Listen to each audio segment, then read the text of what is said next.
And we are lifting superannuation from 9 to 12% so people's retirement incomes can be worked on.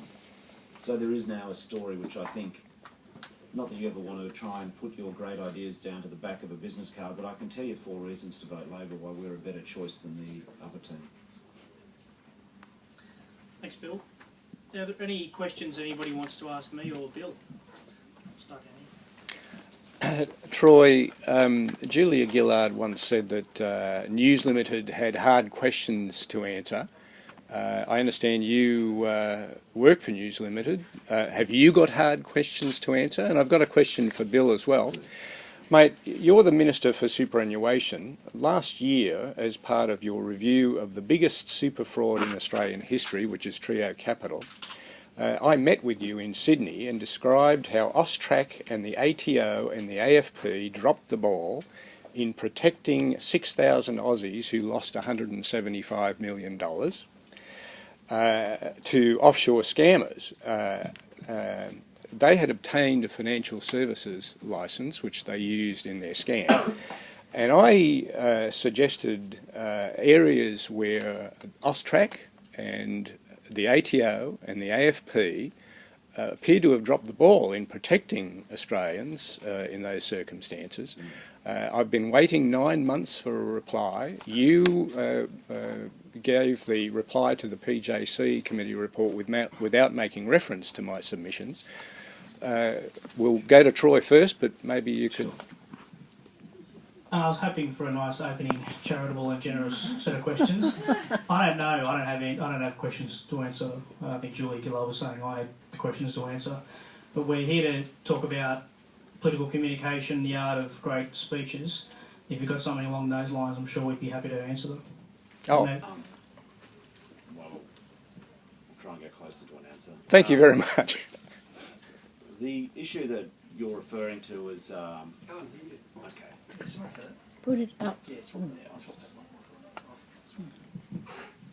the question the gentleman asked is about a series of frauds, criminal activities where a number of people, directors, some of whom are based outside of Australia, some who are Australian, convinced 6,000 people to, well, maybe not directly, but convinced planners to put 6,000 people into these funds, Star and Trio funds, and the money disappeared offshore.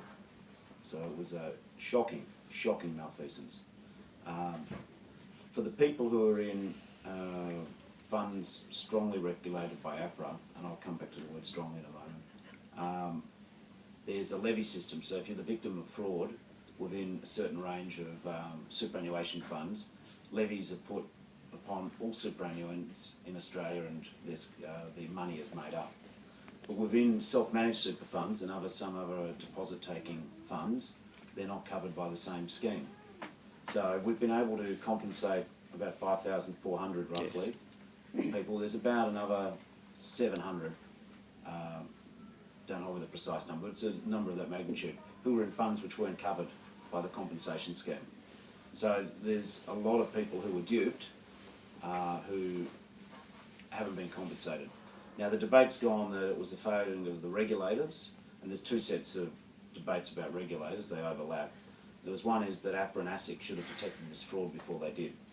After meeting with the victims of financial fraud, I went back and commissioned the Treasury Department to just analyse, is there something which ASIC and APRA could have done before when they did do it, which would give me a bit of room to justify an act of grace payment. Treasury came back and said there wasn't.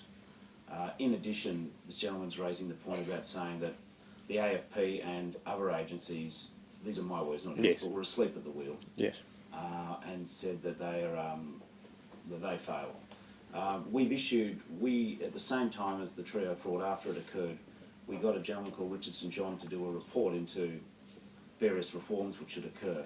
He hasn't recommended that there should be a last resort compensation fund where we would levy the self-managed superannuation fund sector to help bail out people who are the victims of fraud in the self-managed superannuation fund sector.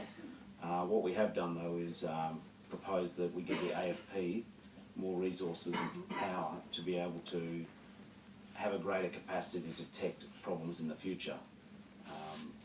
but for some hundreds of people, they're in a very tough spot. Well, the ATO and the AFP had already detected these people. AUSTRAC had every possibility of detecting the transfer of $175 million to offshore tax havens. I raised these issues and no one's responded to it. I'm just intrigued at why that is. Yeah, I think so. In fairness, Yeah. I think you've asked a good question. Thanks very got much. A good answer. We'll go to somebody else and I'll choose that gentleman now.